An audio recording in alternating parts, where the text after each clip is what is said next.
Boa noite a todos os amigos e amigas, né? Companheiros e companheiras. Hoje estamos em mais um dia de nossa live Cole com Gaso. A entrevistada de hoje será a doutora Golda, especialista na inserção de mulheres no mercado de trabalho na construção pesada. Vejo que é um tema bastante relevante, né? Um tema que eu gosto assim muito de estar debatendo, por entender que é muito importante, né, que a gente possa compartilhar o seu saber, doutora Guda, com todas aquelas mulheres, né, que lutam o dia a dia, né, em busca, né, de melhores condições de trabalho, né, que possam estar inseridas em todos os setores, principalmente setores que no passado, desculpa, eram setores predominantemente dos homens. E eu queria primeiro dizer boa noite, doutora Guda, né? Boa noite a todos, né, que estão ouvindo aqui essa nossa live Cole com Gás, tá? E o que levou a senhora, tá, tratar desse tema, se especializar nesse tema, né, das mulheres no mercado de trabalho? Bom, boa noite a todos, boa noite, Gaso.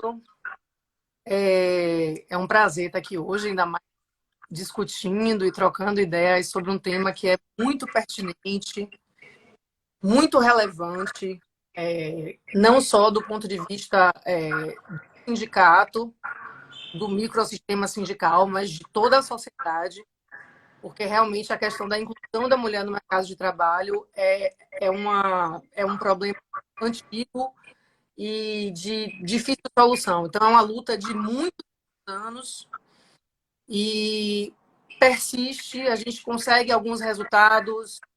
Enfim, o movimento feminista começou a tentar conseguir espaço no mercado de trabalho na década de 70, mas você vai ver com os percentuais que eu vou mostrar aqui que ainda é algo muito incipiente. O que acontece é o seguinte, em relação ao nosso tema, que é a inserção da mulher no mercado de trabalho, construção civil pesada, da construção pesada na cidade da Bahia, também na cidade de Salvador, no estado da Bahia. Eu advogo pré-auditoria sindical ao Sindepav há 13 anos. E eu, ao longo dos primeiros 6, 7 anos, eu atendia os outros, praticamente só homens, porque o atendimento que a gente faz no jurídico do sindicato é um atendimento presencial. Então, eles iam lá para fazer denúncias contra a empresa, solicitar alguma informação jurídica, e a gente sempre prestava essas informações e era algo muito corriqueiro, interessante, assim, porque eu diria, num percentual, que até 2010 eu atendia, dos meus atendimentos, 98% eram homens, não tinham mulheres. E em dado momento, mais precisamente entre 2009 e 2010, eu comecei a perceber uma frequência de mulheres operárias buscando o sindicato em prol dos seus direitos. E isso me chamou a atenção por dois motivos. O primeiro me chamou a atenção porque, por elas estarem aparecendo, então elas estavam trabalhando em algum lugar. Então, finalmente, as mulheres estavam inseridas no mercado de trabalho. Mas por que elas foram inseridas assim, de repente? E essa é a grande questão da minha pesquisa do mestrado. O motivo e as consequências da inserção dessas mulheres no mercado de trabalho. E isso é muito curioso, porque assim, quando elas começaram a chegar, eu percebi, mesmo sendo mulher e mesmo sendo uma pessoa sensível à questão de gênero desde sempre, eu entendia como algo normal só existirem homens dentro da construção civil.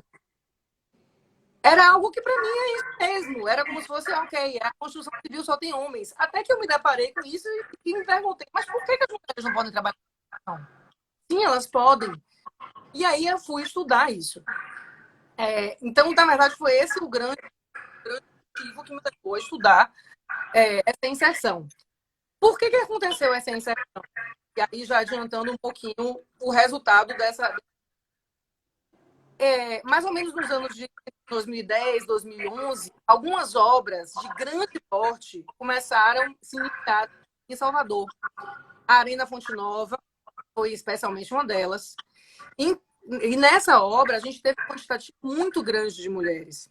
Logo depois, concomitante, começou o Consórcio Mobilidade Bahia, no qual a gente chegou a ter 689 mulheres trabalhando lá. Parece muito, só que isso corresponde a menos de 10% do total dos operários do empreendimento. E, ao decorrer disso, eu percebi que existiam questões a serem estudadas. Por exemplo, essas mulheres chegavam lá com denúncias de assédio moral, com denúncias de assédio sexual, com denúncias de que estavam sendo preteridas em relação aos homens para promoção. Então, eram mulheres que estavam numa mesma equipe, com 7, 8 homens, exercendo as mesmas funções, muitas vezes com uma qualidade, inclusive reconhecida pela própria equipe, uma qualidade de serviço maior do que alguns dos seus colegas, entretanto, tinham dificuldade em serem promovidos. E isso também foi um dos objetos do estudo. A gente começou a se perguntar, e aí começou a pesquisar, eu convidei essas mulheres, a gente fez uma pesquisa não só qualitativa, quanto quantitativa, então a gente buscou junto ao IBGE, ao DIESE, que é parceiro, inclusive parceiro do sindicato, junto à RAIS. Então, a gente foi aos órgãos públicos para conseguir números de mulheres, tanto no Brasil quanto na Bahia, dos percentuais dessas mulheres na construção, e também entrevistei muitas mulheres em obra e mulheres no sindicato que tinham atuado essencialmente nas funções operacionais. Esse é o foco do meu trabalho. A gente sabe, isso é importante aqui, Gaso, que dentro da construção leve, e aí fazendo uma diferenciação rápida, a gente tem dentro da indústria da construção 2 segmentos básicos que a gente pode dividir: a construção leve e a construção pesada. A construção pesada, ela se encarrega de obras de maior porte, por assim dizer. Então, o Sintepav, ele representa os trabalhadores de obras como construção de aeroportos, terraplanagem, viadutos, estádios, portos. Enfim, são obras de maior porte, parques eólicos. Enquanto a leve se responsabiliza pela representatividade dos trabalhadores da construção leve, que são edifícios, casas, supermercados, shopping center, empreendimentos de menor porte. Dentro da construção leve, existe já uma tradição de contratação de mulheres para exercer 3 atividades especificamente, que são as ajudantes, as pedreiras de acabamento e as serventes. Elas, especialmente as pedreiras de acabamento, elas têm um nicho dentro da construção leve muito demarcado, a ponto de não serem substituídas pelos homens. As empresas de construção leve, as empresas que constroem edifícios, casas e shoppings, elas querem homens trabalhando como pedreiro de acabamento. E justificam isso pelo cuidado que a mulher tem em fazer esse acabamento da obra, né? Que é o final, a limpeza da obra também. Na construção pesada, não tem um nicho específico de mulheres. O que acontece? A gente teve esse boom imobiliário no ano de 2010 e a inserção das mulheres, a gente tem um aumento, para você ter uma ideia, Gaso, tinha em 2005, no Brasil, 85 mil mulheres na construção. Em 2010, a gente passa para 180 mil mulheres na construção. Então, a gente dobra o número de mulheres construção com o boom imobiliário. Em 2018, cai um pouco para 181, mas você vê que não foi uma queda tão grande. Só que esse dado que eu estou dando de construção é um dado que envolve a leve e a pesada. Já na pesada, a gente teve uma queda absurda de mulheres trabalhando. E isso é muito importante ter frisado para nossos companheiros que estão assistindo e que são da construção pesada, especialmente os homens, especialmente as empresas, que elas se tornem, se coloquem sensíveis a isso. A gente, para vocês terem uma ideia, a gente chegou a ter na Bahia um percentual de 9,8% de mulheres no ano de 2010, trabalhando na construção civil. Em 2019, eu fiz um levantamento no sindicato, eu consegui coletar com vários departamentos do Sindicave. A gente está hoje, Gás, com 2,8% de mulheres. A gente tem 218 mulheres trabalhando na construção pesada. Então, realmente, a gente teve uma queda muito grande e muito diferente do Brasil como um todo. O que significa que nossas empresas na Bahia têm uma resistência muito grande de recontratação dessas, sabe? Assim, elas foram admitidas no período do boom. A conclusão que eu cheguei após essa pesquisa e que foi finalizada, então, dados já são dados científicos, eu poderia dizer, é que houve um refúgio de vagas. Você me pergunta assim, Golda, por que você acha que as mulheres entraram, então? Como é que a gente teve um pico de mulheres? Como é que a gente chegou a 689 mulheres no show? Eu te diria, Gaso, que é porque, naquele momento, a Bahia está vivendo um fomento econômico tão grande do ponto de vista da indústria da construção, que existia efetivamente uma sobra de vagas. E, com isso, os próprios trabalhadores da construção, da própria comunidade, chegavam e diziam, olha, fulana, tem vaga lá no metrô, vai lá. E como ele tinha uma outra oportunidade para ganhar mais, ou ele tinha sido promovido, a pessoa ia, a mulher ia. Ela começava como ajudante, muitas delas começaram como ajudante, mas elas foram galgando espaço na carreira. Elas foram subindo na carreira. E foram se classificando, se qualificando dentro da própria obra, tanto da Arena Nova quanto do consórcio mobilidade, e foram se tornando oficiais. Elas foram se tornaram armadoras, se tornaram pedreiras, se tornaram soldadoras. Nós temos muitas soldadoras. Nós temos atualmente 800 currículos de mulheres no banco de dados do Sindicave Bahia, desempregadas, esperando vagas de trabalho, e muitas delas dizem que as empresas dão para contratar os homens. E isso é algo que, a gente tem que combater, sabe? Então, agora, eu acho que a senhora fez aí um apanhado assim, muito interessante, né? Fazendo esse estudo, fez um estudo, dizendo melhor.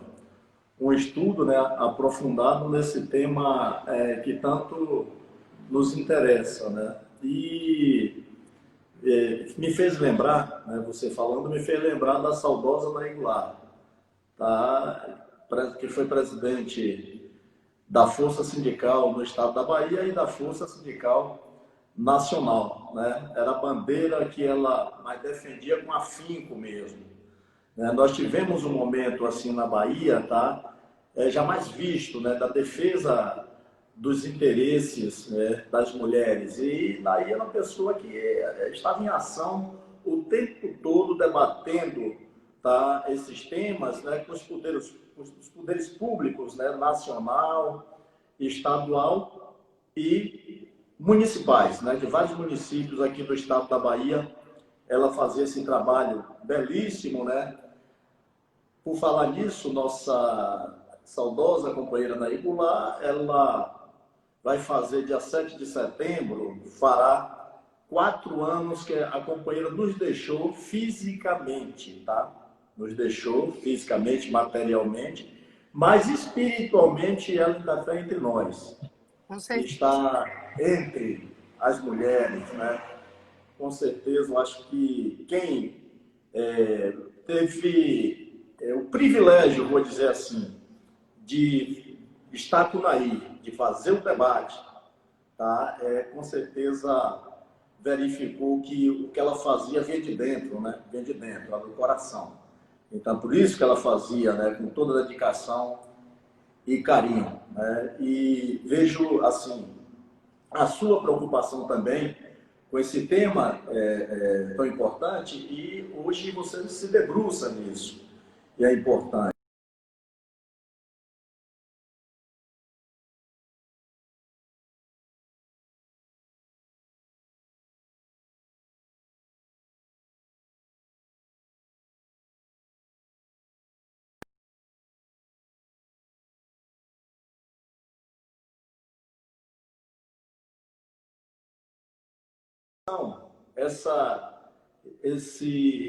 Vamos chamar assim, de espaço, né, para o debate com as mulheres em ação, eu acho que isso me fez também poder estar contribuindo mais nesse debate. O que você fala em relação ao que acontece no mercado de trabalho é bastante claro, né, o que a gente percebe, né, é visível.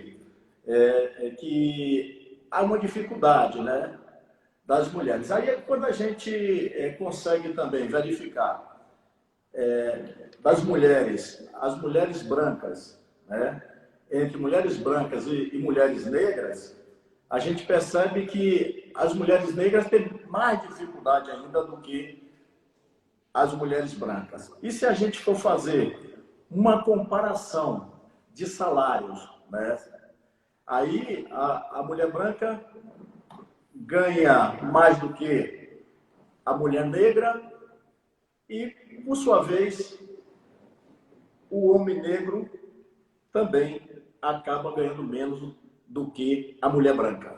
Então, é um negócio assim que eu acho de uma discriminação terrível e que, a partir de pessoas como você, que estuda o tema, se especializa no tema, isso faz com que a gente consiga ter um país mais igual, né? Que a gente consiga um país, pelo menos, eu acho que está muito distante ainda da gente acabar essa discriminação no Brasil, mas é um começo, né? Se todos começarem a acompanhar, eu acho que a gente consegue melhores dias, né? Para homens brancos, negros e mulheres negras e brancas. Eu acho que eu tenho assim eu fiz uma visita lá na África, lá em Durban e Joanesburgo, e observando bastante isso. Aí pegando um pouco a história de Mandela. Mandela, ele poderia, quando chegou ao poder, depois de ser massacrado, e ele chega à presidência da África, o que é que ele faz?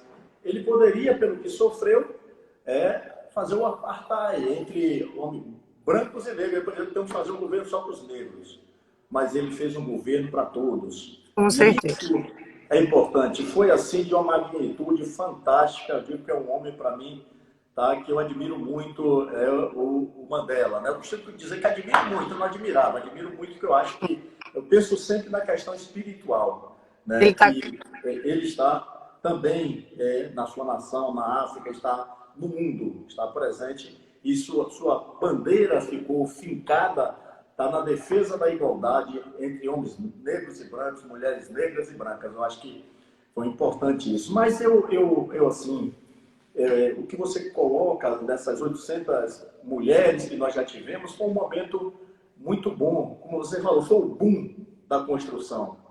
E agora, quando diminui, né, esses espaços de trabalho no setor da construção pesada, os homens são privilegiados e as mulheres sempre ficando lá na retaguarda. Tá? Aí eu quero só te fazer uma pergunta. Por que você acha, na discussão que nós temos com os empresários, há assim uma coisa inadmissível, né? Que a gente ouve isso, ouve aquilo, que eu prefiro até não retratar aqui nessa nossa conversa, porque não contribui. Eu quero falar contigo aqui do que contribui. Mas, assim, desse seu estudo, o que é que você acha? Por que essa discriminação das empresas? E eu digo assim, eu não vou generalizar, não. mas digo que, vou dizer que 99% delas. Tá? Gabi, deixa eu pegar da questão. Foi muito importante você ter tocado nesse ponto, muito delicado. Hoje fala muito em um termo que chama colomeria, ou colomeria, que é a gravidade da cor da pele e do nível econômico de Salvador.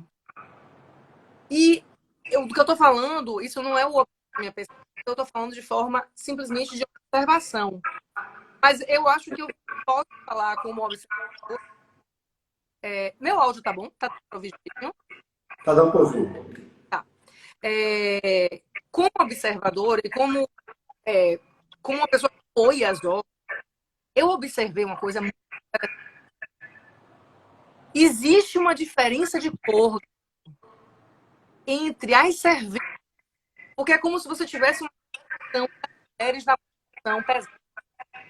Você tem as serventes, você tem as ajudantes, aí você vai para as oficiais, aí você tem a pintora, a pedreira, a armadora, e é incrível a questão da cor da pele, como funciona. Você vê as ajudantes e as serventes com um tom de pele mais escuro.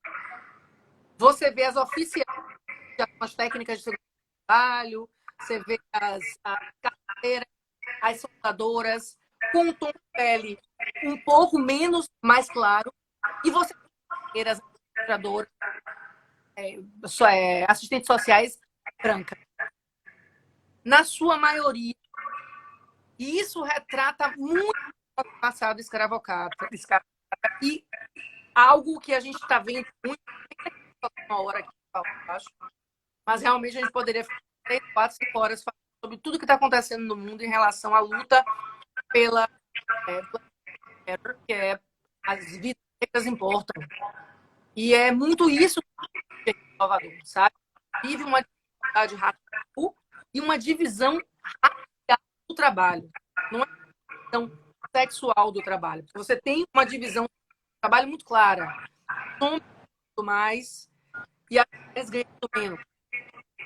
Parece que meu áudio está ruim. Eu acho que. Está começando a falhar um pouco. Deixa.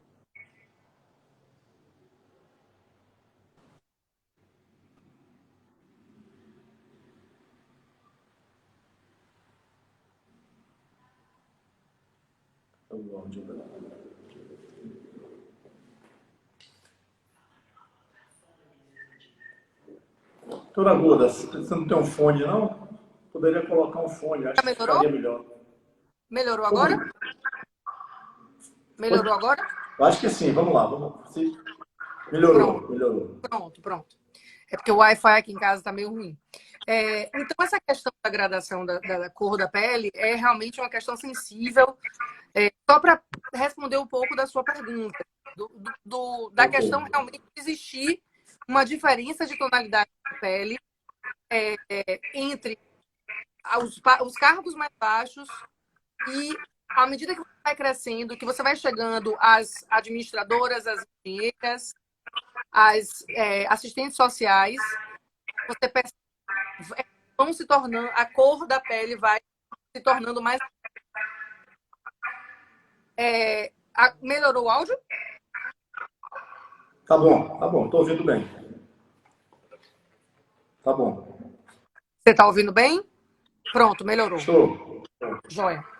Em relação a essa pergunta, por que as empresas têm uma resistência muito grande em contratar mulheres?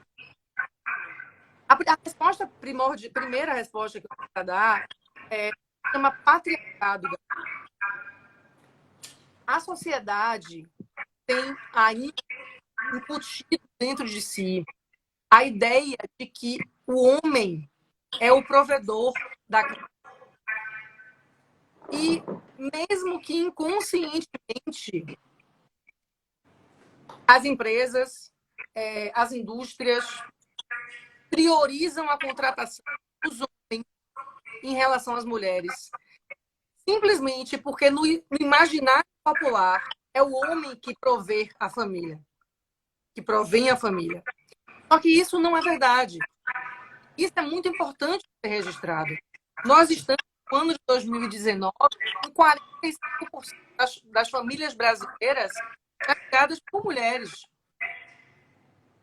Então, isso é algo muito ilustrativo do quanto essa ideia de que o homem que chefia a casa, de que o homem paga as contas, não é verídica. Então, essa é o primeiro. O segundo ponto, eu acho que é realmente a questão, eu não diria do machismo, eu diria mais da força do capital. A mulher, ela pode engravidar. E ao engravidar, ela vai sair daí. A mulher, ela, infelizmente, é ficar na frente do cuidado com seus filhos. Então, quando seu filho adoece, é você que vai ter que levar seu filho ao médico. Além disso, nós temos algumas normas regulamentares. O antigo Ministério do Trabalho impõe às empresas algumas regras para que as mulheres atuem. Por exemplo, sanitário exclusivo para mulheres. E isso é custo. Então, esse custo não inviabiliza de forma alguma, mas dificulta a conversação dos entes sindicais, como nós, com as empresas. Mas eu entendo, e aí é muito importante frisar, que nós, mulheres, temos que se associar e lutar contra isso. Nós fundamos uma associação, inclusive agradeço aqui a Izzy, agradeço a dona Maria do Amparo, agradeço a Cara Regina. Nossa, desculpa se eu estou esquecendo de alguma outra. Que são também fundadoras dessa associação. É uma fundação de mulheres trabalhadoras em ação. A nossa ideia é buscar, junto aos órgãos governamentais e com a ajuda dos sindicatos, buscar cota mínima de inclusão das mulheres no mercado de trabalho. Isso não deveria ser só um objeto de luta da associação governamental. Isso deveria partir do governo. Isso deveria ser formado em formato de legislação. Essa é a verdade. Por quê? Porque existe uma necessidade de restituição para as mulheres, pelo que nós passamos no passado. Então, nós mulheres temos que ser privilegiadas, ainda mais numa sociedade na qual estamos à frente de custear as nossas famílias. Nós precisamos de oportunidade. Só que, assim como os negros, e eu digo isso com um olhar de quem tem uma sensibilidade muito grande para a questão racial, as mulheres também precisam de proteção legal. Nós precisamos de cota mínima para entrada no mercado de trabalho. Nós precisamos, Gaso, que as empresas, o sindicato patronal, entenda que eles precisam colocar um percentual de 5, 10, 20%, seja, de mulher, obrigatoriamente, de mulheres. Isso pode ser condicionado, sim, a que existam mulheres qualificadas, mas nós temos mulheres qualificadas. Doutora, eu vejo que a gente fazendo levantamentos, né, desses currículos, né, e os setores que existem na construção pesada, as funções, dizendo melhor, que existem na construção pesada, nós temos, se as empresas disserem, eu preciso de 1.000 mulheres qualificadas hoje, a gente está mandando amanhã. Mandando essas 1.000 mulheres qualificadas. Então, não assiste razão as empresas usarem, tá, essa discriminação descabida. Disse isso também, tanto na mesa permanente do governo do Estado, como na mesa permanente nós temos com o governo municipal.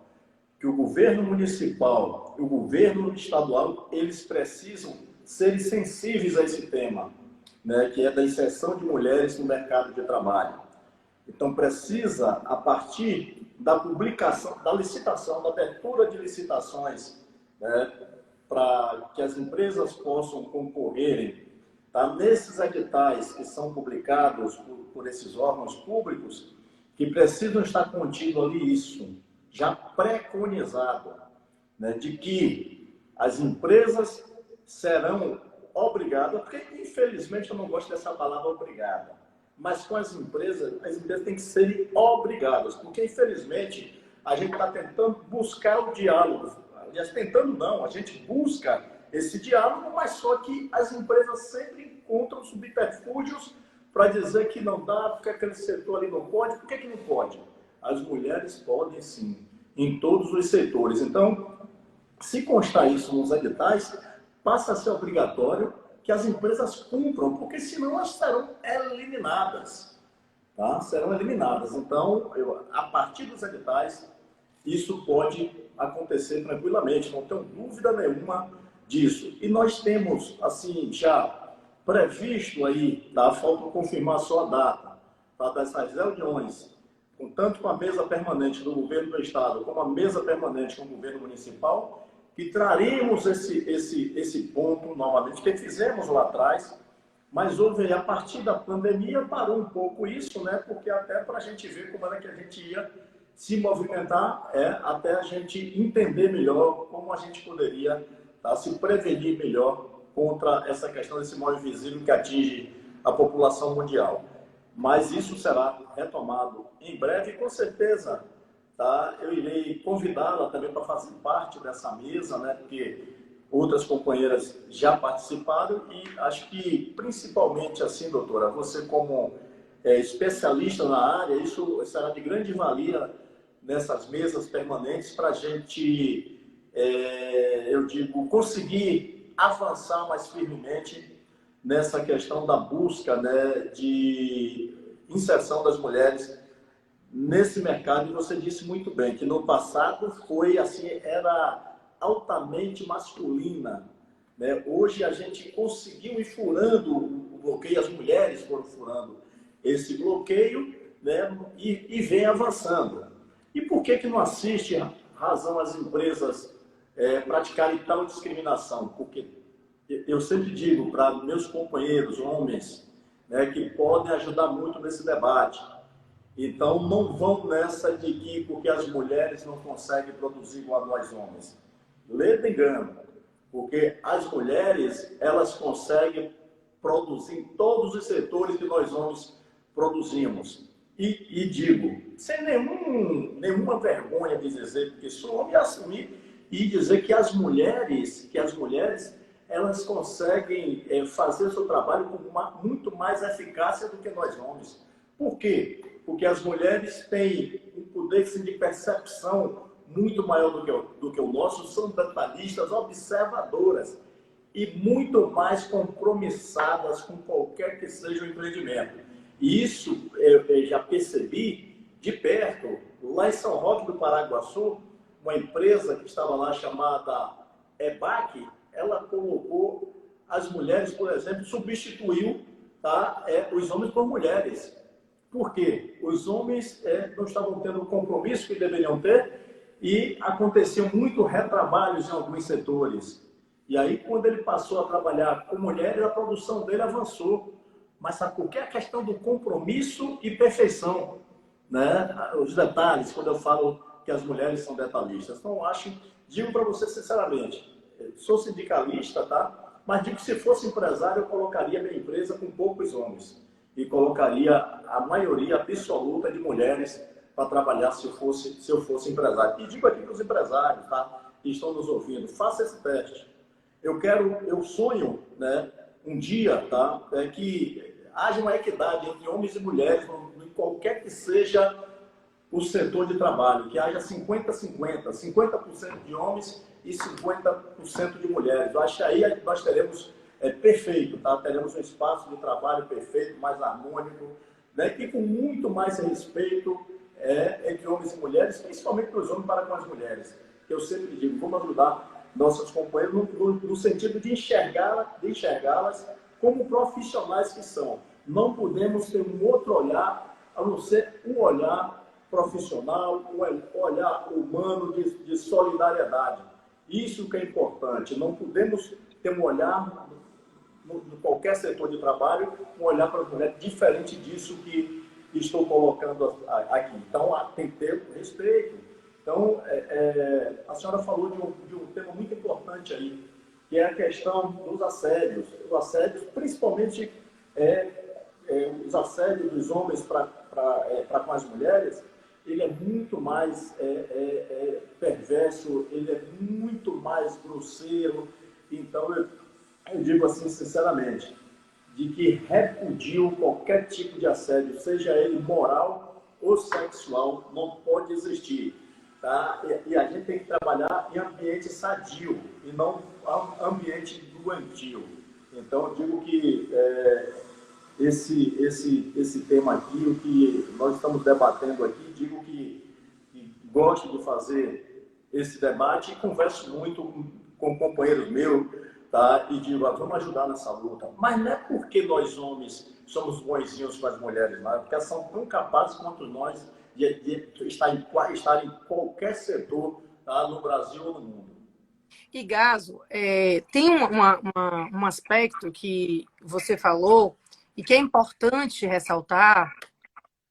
Antes se utilizava o discurso de que a mulher não tem força física, a mulher não consegue carregar peso. A tecnologia e a construção civil, ela foi modificada muito ao longo do tempo. Hoje em dia, praticamente não se vê homens carregando muito peso. Até existe carregando uma ou outra coisa, mas, no geral, a tecnologia na construção civil está muito avançada. Então, o que se antes fazia braçalmente, hoje você faz com máquinas. E eu lhe pergunto, por que uma mulher não pode operar uma máquina? Não existe por que uma mulher não operar uma máquina. Porque no imaginário popular, só um homem pode operar uma retroescavadeira. Mas nós conseguimos operar uma retroescavadeira. Eu conheci muitas mulheres que são operadoras de máquina de ponta. Só que elas encontram dificuldade em serem admitidas pelo preconceito no primeiro momento. Só que o curioso é o seguinte, a partir do momento que ela adentra a obra, existe reconhecimento e todas elas foram uníssonas nisso, todas disseram assim, o mesmo. Doutora, depois que a gente começar a os nossos companheiros de equipe sempre reconheciam o nosso valor, reconheciam a nossa competência. Em relação ao assédio, foi bem curioso para mim isso. Foi uma das coisas que eu me surpreendi com o resultado da pesquisa que eu quando eu comecei, uma das perguntas principais era sobre o assédio tanto moral quanto sexual. E, para minha surpresa, a resposta foi sempre a mesma. Doutora, em relação à equipe, em relação aos meus companheiros, nós não tínhamos o que dizer.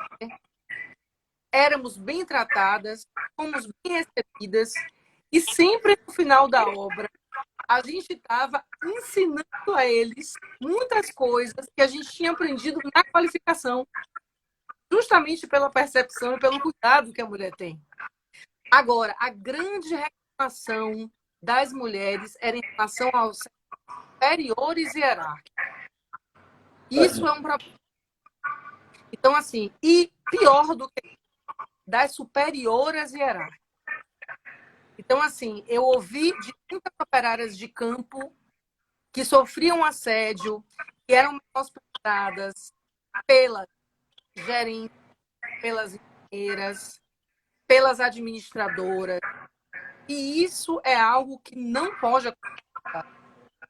As mulheres precisam, nós precisamos entender que se nós não nos unirmos, não conseguiremos avançar. Existe uma lenda popular de que mulher adora falar mal de mulher. Isso não é verdade. E se fosse, isso precisa ser superado. O que eu acho é que essas mulheres empoderadas se colocam numa posição superior a essas mulheres que estão desenvolvendo o trabalho técnico de campo, trabalho operacional. E isso é algo que precisa ser combatido muito. Eu tive dois testemunhos de duas técnicas de segurança do trabalho exatamente nesse sentido.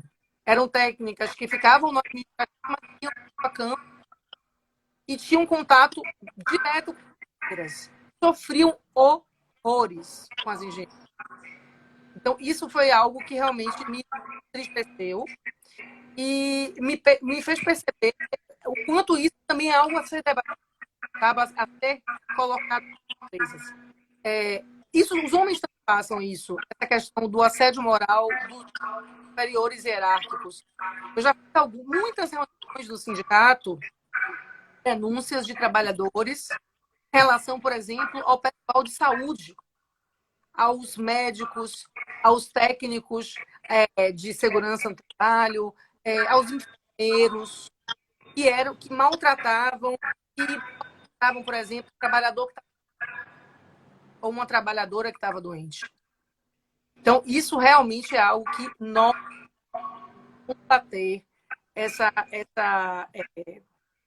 discriminação dos supostos superiores intelectuais, e muitas vezes não se sentem superiores intelectualmente, em relação às pessoas que estão ali fazendo o operacional. A gente percebe, né, que por mais trabalho que se faça no combate, né, a essa questão tanto do assédio moral como sexual, mas existe aqueles, né, oportunistas de plantão, aqueles que ficam aguardando, né, uma oportunidade, né, para consumar o seu ato, né, do assédio, né, do assédio. Então, eu acho que a gente está fazendo assim um trabalho, e sei que você faz isso, tá? Junto ao Ministério Público, nesse sentido de estar coletando informações, né, de companheiras, tá, no espaço de trabalho, para que tenha bastante robustez nas informações, para que o Ministério Público Público do Trabalho, que possa realmente punir, né, esses irracionais. E a gente participei de alguns seminários, né, onde eu ouvi a palestra de Dr. Manuel Jorge, tá, falando muito sobre esse tema e falando um pouco de como é que funciona. E pedindo que qualquer que seja o assédio, que ele seja moral ou sexual, que a pessoa grave, né? Todo mundo hoje tem um celular.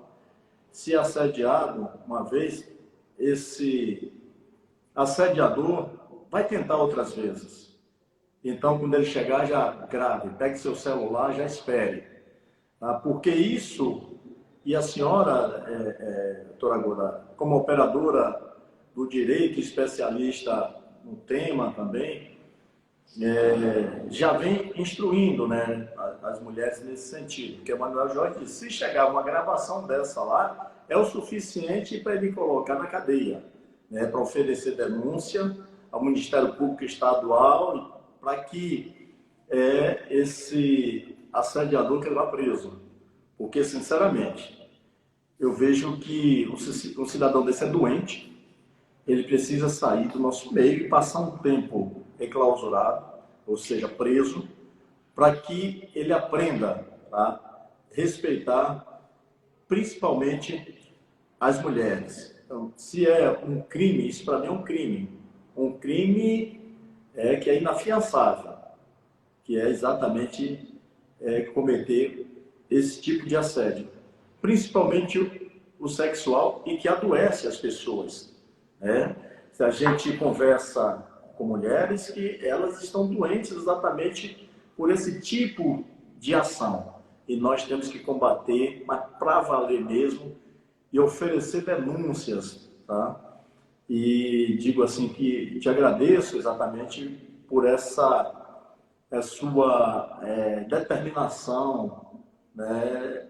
E de destinar parte da sua vida nesse tema em defesa daquelas que mais precisam, que são essas mulheres, tá? Que são acometidas por abusos, né? Porque não é só o ato não precisa ser consumado, né, para ser caracterizado assédio sexual. Só Com basta certeza. os gracejos mesmo, né, para que a gente caracterize isso. Então, eu tenho certeza que é uma luta que nós vamos vencer essa luta. Nós temos um psicólogo que a gente conversa muito e que o Sinterpab está deixando à disposição também das mulheres, né, que sintam vontade de ouvir, de conversar um pouco com o nosso psicólogo, o Tony Lacerda, tá?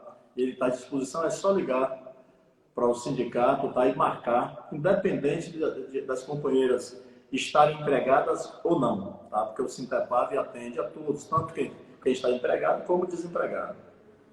Gaso, eu queria, falando sobre essa questão do assédio sexual, existe as pessoas, não sei por qual motivo, pensam que o assédio sexual só se dá para as mulheres que trabalham em funções, digamos assim, menos qualificadas. E ao longo da pesquisa, eu vi que isso não é verdade. E aí eu queria dar um depoimento pessoal. Eu fui assediada sexualmente aos 14 anos de idade. Eu trabalhava aos 14 anos de idade, eu decidi trabalhar no shopping, porque eu queria ganhar um dinheiro e, enfim, ter minha independência. E eu trabalhei numa loja de shopping. O gerente, eu era estudante, tinha 14 anos, e o gerente da loja, que tinha 42 anos, Nossa. me assediava sexualmente, constantemente. E aquilo, imagina, e eu tenho 38 anos, ou seja, tem 24 anos que isso aconteceu. Eu nunca esqueci na minha vida. Você falou agora de Lacerda, do nosso psicólogo, e aí me remeteu a isso. É algo que eu levei calada durante longos anos, ninguém soube disso. Porque imagina, uma criança de 14 anos. E eu só consegui me manifestar e falar sobre isso muitos anos depois. Então, é algo que eu diria, Gaso, que 99% das mulheres que trabalham já sofreram algum tipo de assédio. Porque quando a gente fala assédio sexual, a gente não está falando de um colega que pega nas suas partes íntimas. A gente está falando de uma paquera, de um gracejo. Isso é um assédio sexual, de uma insistência para sair, sabe, de mensagens. Então, assim, o ambiente de trabalho é um ambiente de trabalho. E, assim, nós já somos extremamente importunadas no nosso dia a dia, na rua, em qualquer lugar. Então, o mínimo que nós pedimos é que haja respeito com o nosso trabalho enquanto mulheres no ambiente laboral, sabe? Então, assim, eu não tenho hoje, não tenho problema nenhum de falar isso, muito pelo contrário. Eu acho que ajuda. Eu acho que você falar do problema é muito importante. Se você tira aquilo, enfim, tira aquele espírito negativo. E imagina, eu estou dando o meu relato e depois de estudar anos e anos gênero. Imagina quantas pessoas não têm coragem de falar sobre isso, de quantas mulheres, de quantas trabalhadoras passaram e passam por isso e não falam nada por medo de perder seus empregos. Eu vi que Isabela falou aí, que é uma colega nossa, que é técnica de segurança do trabalho, que esteve comigo, e ela colocou aqui nos comentários que eu fiz uma entrevista com ela no local de trabalho dela e que ela percebeu que as colegas não relataram, que ela sabia que as colegas tinham sido assediadas sexualmente, e as colegas omitiram isso de mim, enquanto pesquisadora, com um termo de confidencialidade, e ainda assim elas não colocam para mim isso.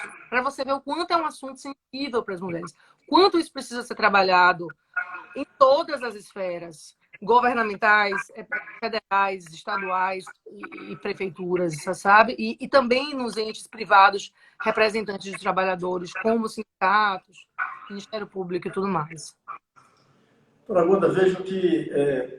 e a segurança, tá, do meu ponto de vista, a segurança das mulheres é a partir das denúncias. Eu acho que as mulheres têm que fazer essa denúncia. Não tem que ter vergonha de fazer a denúncia. Isso é a proteção e eu acho que tem que existir muito. Eu acho que a gente precisa, inclusive, doutora Guda, nesse momento eu estou licenciado, né, da presidência do Sintepag, mas quero aqui te falar que vou precisar, inclusive, da sua ajuda para que a gente faça vários debates nas obras, internamente nas obras, pedindo, conforme convenção coletiva do Sintepag, que a gente pode solicitar das empresas um espaço para a gente fazer qualquer que seja o tipo de debate. Agora a gente está fazendo aí, o Sintepag, dizendo melhor, fazendo vários debates em relação a endemias e pandemia, né? Que falando da Covid-19, mas falando também de arboviroses, que aí está dengue,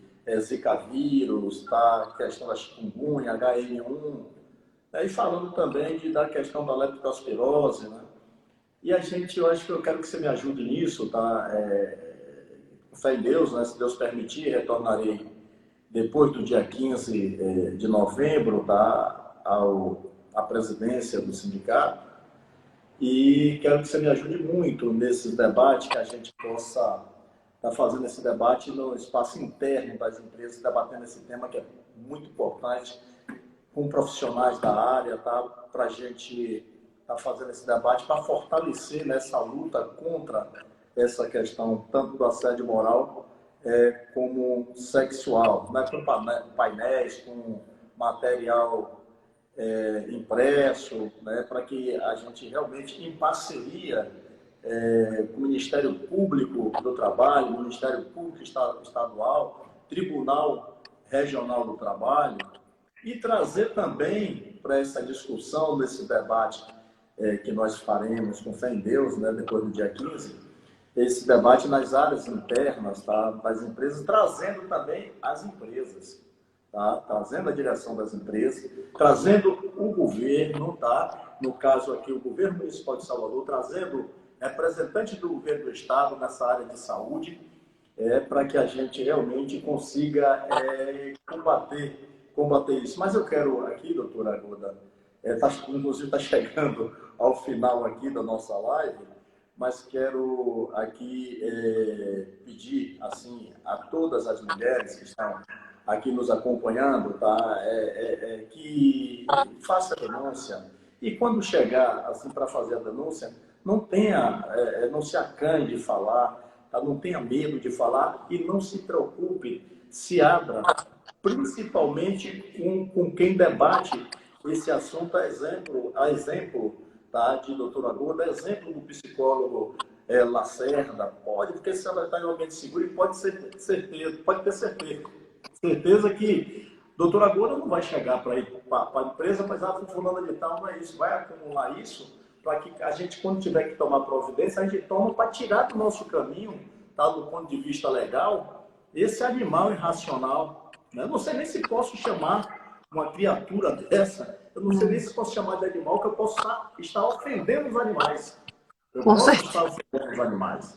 Então, eu vejo que a gente precisa realmente tirar esses doentes do nosso meio, tirar os doentes, vamos chamar assim, de doentes, tá? Porque não tem outra classificação, não ser um doente mesmo. Então, eu quero aqui te falar que te pedir para fazer as considerações finais, né, para que esse debate aqui, eu sei que Advogado fala pra caramba, né? Sindicalista também. Se deixar a gente à vontade, a gente vai amanhecer o dia aqui fazendo esse debate. Com Então, certeza. essa senhora doutora. E nós dois é problema falando, viu? Não sei quem fala mais. Bom, eu queria agradecer. Foi ótima a oportunidade. É a primeira vez que eu estou falando no meu tema. Enfim, eu sempre falo em outros momentos, em Muito bom. palestras e tal, mas saiu do forno realmente essa live da gente. A defesa da minha tese foi marcada hoje, é dia 23, daqui a 15, 16 dias. É a defesa da banca mesmo, vou defender. E o tema é esse, o tema escolhido foi justamente pela minha vivência no sindicato ao longo de 13, vou fazer 14 anos, vivendo a realidade da construção civil. E, enfim, tem muito pano para manga dentro disso, não só para as mulheres, que é o objetivo aqui, o objeto dessa discussão, mas também em relação aos homens. Tem muita luta para ser feita na nossa categoria ainda. Também não só para as mulheres na construção. A gente tem um projeto, e aí eu esqueci de falar de Jussiara, que também é uma diretora super presente. Ju está aqui com a gente também, e que faz parte desse movimento que a gente tem, que se chama Mulheres Trabalhadoras em Ação. Eu quero focar muito nisso, queria terminar falando disso. É um projeto, na verdade não é um projeto, já é uma associação feita, já formalizada. O objetivo dessa associação é lutar de todas as formas para que as mulheres sejam inseridas no mercado de trabalho de forma mais contundente e especialmente que a gente consiga parcerias com as empresas e conversas e diálogos com o governo para que sejam instituídos percentuais mínimos de contratação de mulheres, tanto no setor da construção, quanto no setor dos rodoviários, porque eu não vejo por que mulher não pode dirigir um ônibus, eu não vejo por que mulher não pode dirigir caminhão, eu não vejo por que mulher não pode dirigir Kombi. Enfim, as mulheres podem estar onde elas quiserem estar. E eu lhes digo, Gaso, as mulheres não querem mais estar em casa. As mulheres não querem mais pilotar fogão. As mulheres não querem mais cuidar de filhos o dia inteiro. Os homens têm que cuidar dos filhos tanto quanto nós temos que cuidar. Os homens têm que trocar as fraldas e lavar os pratos, assim como nós fazemos. Isso tem que ser dividido. E isso precisa ser muito claro na cabeça das mulheres. Sabe? Principalmente das mulheres que vieram de uma geração anterior e que não conseguem ter essa visão. Mas nós, mulheres que trabalhamos a geração da década de 70 para 80, temos que lutar para estar no mercado de trabalho, mas que não tenhamos uma segunda jornada em casa. Para estarmos no mercado de trabalho e quando nossos maridos que também estiverem, quando chegarem em casa, vão para a pia com a gente lavar os pratos, que vão para o tanque lavar a roupa. Vai acabar meu tempo, meu Deus, eu tinha um monte de coisa para falar, Gaso. Mas, enfim, a gente precisa da ajuda de vocês, tá bom? É isso. Perfeito. Eu quero te agradecer, doutora Gorda. Acho que foi interessante, né, esse debate nosso, né, e com sua desenvoltura no assunto. Acho que isso colaborou muito. Eu quero aqui também agradecer, né, a todos os companheiros e companheiras que nos acompanharam nesse momento, dizer que podem contar com o Sinterpab, podem contar comigo, né, enquanto homem, tá? E estar junto com vocês, tá, para combater qualquer que seja o tipo de discriminação, que seja de gênero, de raça, de etnia, e no combate também no assédio sexual, o assédio moral, e dizer que estamos juntos, tá? Cole com Gaso, todas as terças-feiras e quinta, teremos sempre essas lives com vários temas, tá? E dizer que esse tema, fiquei satisfeito, doutora Gorda, em poder ouvi-la, entrevistá-la e você falar da forma que falou, com propriedade do assunto. É assim, é? Tamo junto! Valeu, gente. Obrigado. Valeu, Gaso.